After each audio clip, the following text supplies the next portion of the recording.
Anania aliposikia maneno haya akaanguka akafa.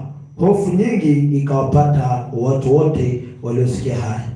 Vijana wakaondoka wakamtia katika sanda, wakamchukua nje wakamzika. Hata muda wa saa 3 baadaye mkewe akaingia, naye hana habari hayo yaliyotokea. Petro akamjibu, niambie, mliuza kiwanja kwa thamani hiyo? Akasema, ndiyo mchungaji, ndiyo apostol, mtume, ndiyo mtume, apostol. Tunaweza kumbe ajui mwanaume ameshazikwa saa nyingi. Ajui mwanaume ameshaku? Ndiyo apostol. Bwana saidie. Amina. Petro akamwambia,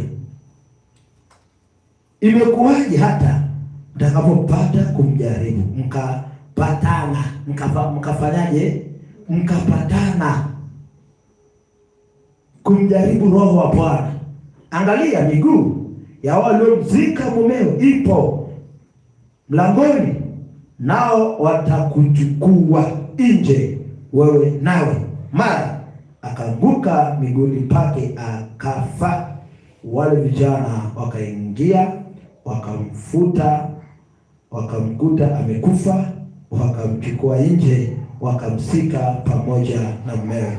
Hofu nyingi ikawapata kanisa lote na watu wote waliosikia haya. Bwana Yesu asifiwe.